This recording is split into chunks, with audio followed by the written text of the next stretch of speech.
데이터베이스 내에 쌓은 데이터를 가공하려면 if문은 꼭 사용을 해야 합니다. 우리가 원하는 수식 중 90%는 노션을 잘 다루시는 분들이 이미 만들어 놨고요. 우리는 그 포뮬러를 응용만 하면 됩니다. 포뮬러를 응용하기 위해서는 if문은 꼭 사용을 해야 되는데요. 오늘 영상에서는 if문을 사용하는 방법에 대해서 말씀을 드릴게요.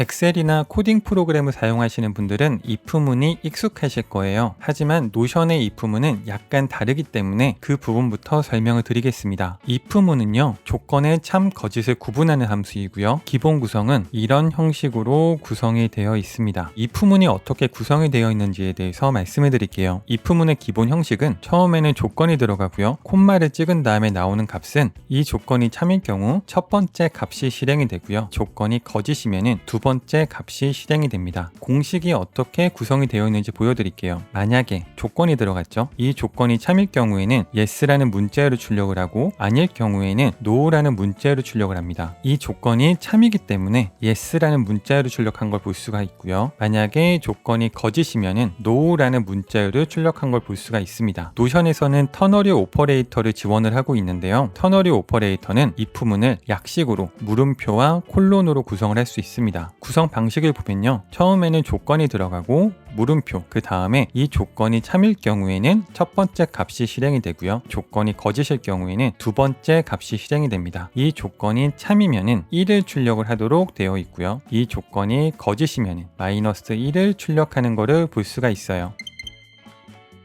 저는 노션에서는 if문보다는 터너리 오퍼레이터를 사용하라고 권장을 드리고 있는데요. 그 이유는 괄호의 저주에 빠지지 않기 때문이에요. 수식을 구성하다 보면은 괄호가 아주 많이 들어갑니다. 이 위에를 보더라도 앞에 가로를 열고 뒤에 가로를 닫았죠. 하지만 터너리 오퍼레이터를 사용하면은 가로를 쓰지 않을 수 있기 때문에 괄호의 저주에 빠지지 않을 수가 있습니다. 엑셀이나 스프레드시트는 열고 닫는 괄호에 대해서 색으로 구분을 하지만 노션은 괄호를 색으로 구분하지 않기 때문에 어떤 괄호가 어디서 열렸고 어디서 닫혔는지를 직관적으로 확인하기가 힘듭니다. 그래서 가급적이면은 터너리 오퍼레이터를 사용해서 괄호의 개수를 줄여보는 것을 추천드릴게요. 노션에서 칸을 어떻게 지정하는지에 대해서 말씀을 드릴게요. 엑셀을 예로 들어서 설명을 드릴게요. 이 칸을 지정을 하고 싶다면은 이 칸은 B2셀이 되고요. 이 칸을 지정을 한다면은 5셀이 되죠. 엑셀은 가로와 세로의 행과 열을 지정을 할 수 있지만 노션은 지금 보시는 바와 같이 가로밖에 없습니다. 그렇기 때문에 이 위에 있는 이름을 사용해서 이 칸을 지정을 할 수 있도록 구성을 하고 있어요. 포뮬러를 클릭을 한 다음에 이름 칸에 있는 값을 가져오고 싶다면은 이름을 클릭하게 되면은 prop, 이름이라고 되어 있죠. prop이라는 거는 프로퍼티의 줄임말입니다. 이런 식으로 구성이 되면은 이름이라는 칸을 지정한다고 볼 수가 있는 거예요. 만약에 선택 칸을 지정을 하고 싶다면은 여기 있는 값을 지우고요. 선택을 클릭하게 되면은 prop 선택이라고 뜨게 되죠. 이런 수식이 이 칸을 지정을 한다고 보시면 됩니다. 그럼 지금부터는 if문과 터너리 오퍼레이터를 사용을 해서 직접 if문을 구성을 해보도록 하겠습니다. 첫 번째는 기존 방식을 사용을 할게요. 선택에 체크가 되어 있으면은 참이라는 문자를 출력을 할 거고요. 체크가 안 되어 있다면은 거짓을 출력되게 할 겁니다. 첫 번째 공식 칸을 클릭을 하고요. 밑으로 쭉 내려서 if문을 클릭합니다. 다시 위로 올려서요. 선택을 클릭하고요. 이 값이 참이면은 이라는 공식을 만들어야겠죠. 그렇기 때문에 같다라는 뜻의 equal 두 개를 해주고요. 그리고 상수에서 true를 클릭합니다. 여기까지 해주면은 선택이란 값이 참이면은 이라는 수식이 완성이 된 거고요. 체크가 돼 있는 경우가 참이고요. 체크가 풀려 있는 경우는 거짓입니다. 여기서 콤마를 해주고요. 문자열을 출력하기 위해서 쌍따옴표 참, 쌍따옴표 닫아주고요. 콤마를 한 다음에 체크가 안 돼 있으면은 거짓이라는 문자열을 출력하기 위해서 쌍따옴표 거짓, 쌍따옴표를 눌러주고요. 괄호를 닫아줍니다. 그러면은 완료에 활성화가 된 걸 볼 수 있고요. 완료를 클릭하면은 모든 공식이 잘 들어간 거를 볼 수가 있습니다. 체크가 되어 있기 때문에 참이라고 나왔고요. 체크가 풀려 있기 때문에 거짓이라고 나온 거 볼 수가 있고요. 선택 체크 박스에 체크가 되면은 참으로 변하는 거를 볼 수가 있습니다. 이번에는 터너리 오퍼레이터를 사용을 해볼게요. 포뮬러 칸에 클릭을 하고요. 선택이 참인가를 물어보기 위해서 선택을 클릭하고요. equal 2개, 그리고 true,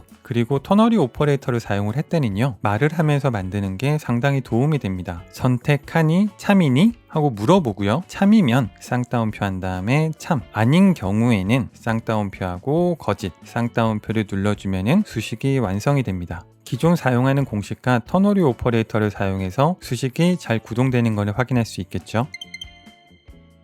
노션에서 if문을 사용할 때 꼭 알아야 하는 주의사항에 대해서 말씀을 드릴게요. 포뮬러를 사용할 때 알아두면 좋은 단축키는 컨트롤 엔터인데요. 수식을 직접 작성을 하면서 보여드릴게요. 수식 칸을 클릭을 하고요.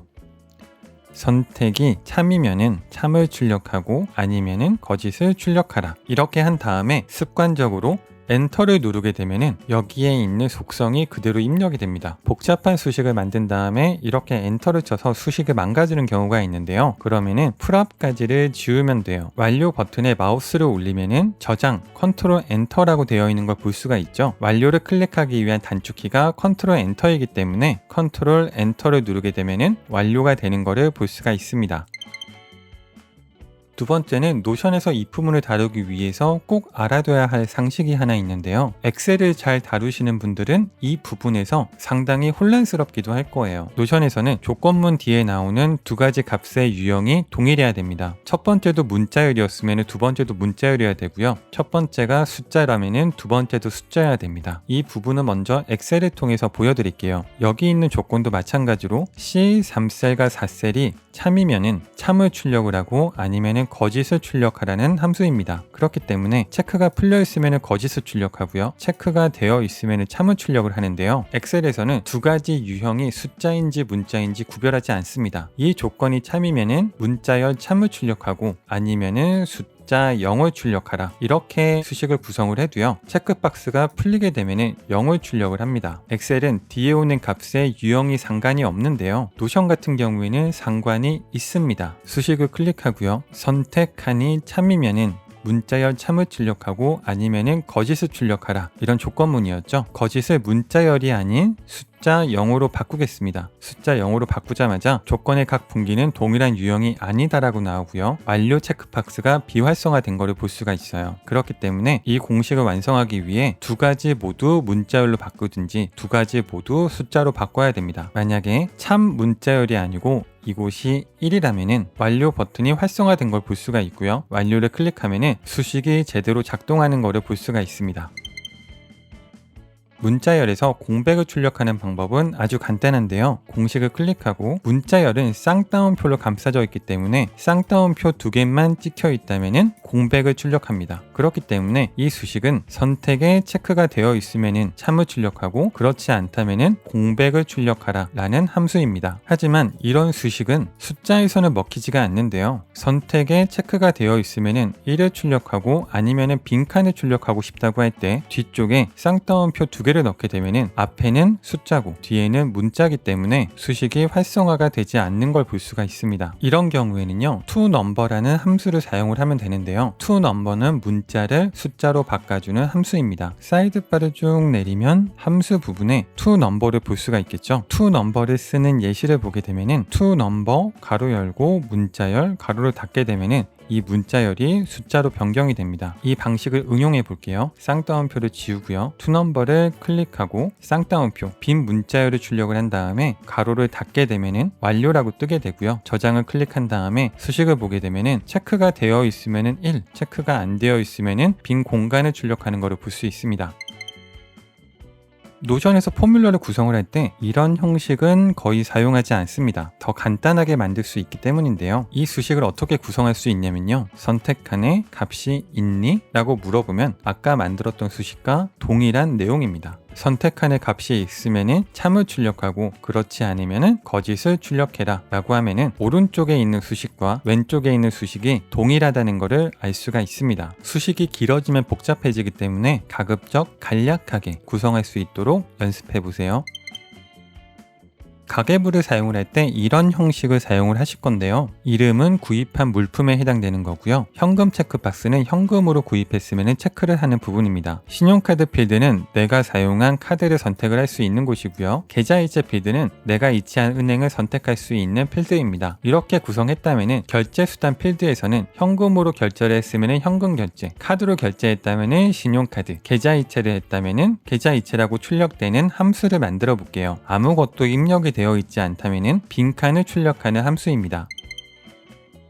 제가 직접 수식을 만드는 방법에 대해서 처음부터 끝까지 보여드릴게요. 우선은 데이터베이스 인라인을 만듭니다. /대이인라 엔터를 한 다음에 각 속성의 이름을 변경합니다. 칸을 약간 줄여주고요. 여기 있는 부분에 이름 바꾸기, 현금, 유형은 체크박스, 현금 칸을 약간 줄여줄게요. 플러스 버튼을 눌러서 신용카드, 유형은 선택.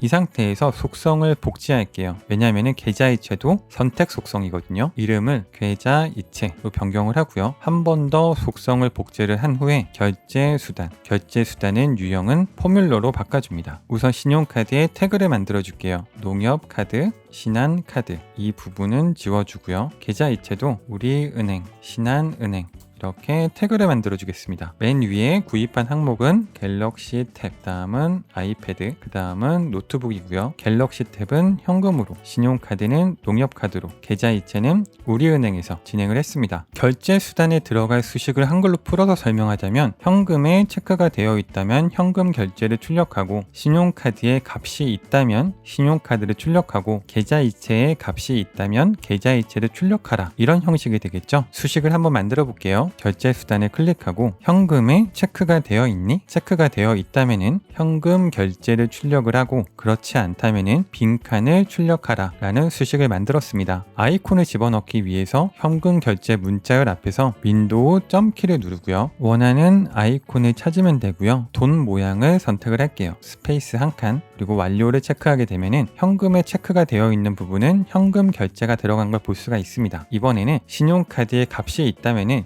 신용카드 문자열을 출력하는 수식을 만들어 볼게요. 우선 미리 만든 수식은 컨트롤 X로 잘라내기 하고요. 완료를 눌러줍니다. 메모장에 이 수식을 붙여넣기를 할게요. 두 번째 수식을 만들어 볼게요. 신용카드에 값이 있니? 신용카드에 값이 있다면은 신용카드를 출력하고, 아니면은 빈칸을 출력하라 라는 함수를 만들고요. 신용카드 앞에도 이모티콘을 집어 넣을게요. 그러면은 신용카드 필드에 값이 있다면은 신용카드 문자열이 출력된 걸 볼 수가 있죠. 이 부분도 잘라내기를 해서 메모장에 붙여 넣겠습니다. 마지막 계좌이체 포뮬러도 만들어 볼게요. 칸을 클릭을 하고 계좌이체에 값이 있니? 값이 있다면은 계좌이체를 출력하고, 없다면은 빈칸을 출력하라. 계좌이체 앞쪽에는 돈이 날아가는 이모티콘을 넣을게요. 완료를 체크하면은 계좌이체 필드에 값이 있다면은 계좌이체 문자열을 출력하는 함수를 만들었습니다. 이 함수도 컨트롤 X에서 잘라내기를 할게요. 지금부터 다중 if문을 구성을 할 건데요. 지금 여기에는 하나, 둘, 세 개의 조건문이 있는 것을 볼 수가 있겠죠. 한글로 만든 수식을 보면은 현금에 체크가 되어 있다면은 현금 결제를 출력하고, 아니면 신용카드에 값이 있다면 신용카드를 출력하고, 그렇지 않으면 계좌이체에 값이 있다면 계좌이체를 출력하라 라고 볼 수가 있겠죠. 그렇기 때문에 여기 있는 수식들은 모두 두 번째 값으로 들어가면 됩니다. 다중 if문을 만들기 위해서 꼭 알아야 되는 거는 두 번째 값으로 들어가는 수식은 괄호 안에 있어야 됩니다. 두 번째 수식은 가로 안으로 묶어주고요. 세 번째 수식도 가로 안으로 넣어줍니다. 두 번째 수식을 잘라내기해서 두 번째 값으로 넣어주고요. 세 번째 수식도 잘라내기해서 두 번째 값이 들어가는 부분에 붙여넣기를 합니다. 그러면은 다중 조건문이 완성이 됐고요. 완성된 수식을 잘라내기를 한 다음에 결제수단 필드에 값을 넣어주게 되면은 수식이 잘 구성되어 있는 것을 볼 수가 있고요. 완료를 눌러주게 되면은 우리가 원하던 수식으로 만들 수가 있습니다.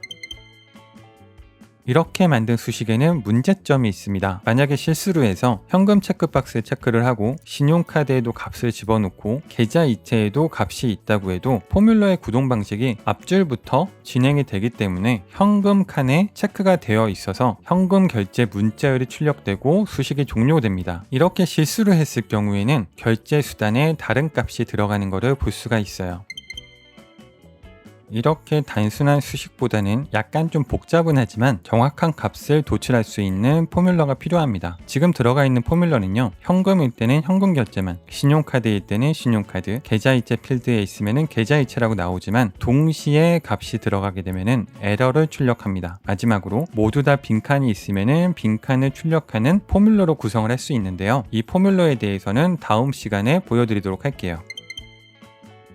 저는 노션이 메모장이 아니라 노션이라는 건 데이터를 쌓고 가공하고 재목적화해서 재배치하는 프로그램이라고 말씀을 드립니다. 데이터를 가공할 때는 관계형을 맺은 다음에 롤업을 통해서 데이터를 불러옵니다. 불러온 데이터를 포뮬러를 통해서 가공하기 때문에 노션을 100%까지 사용하려면 포뮬러를 공부하는 것을 추천드릴게요. 다음 영상에서는 조건문에 대해서 약간 더 깊게 들어가 보도록 할게요. 오늘 영상이 도움이 되셨다면 구독, 좋아요, 알림 설정 해주시고요. 다음 영상도 놓치지 마세요. 노션 다음이었습니다.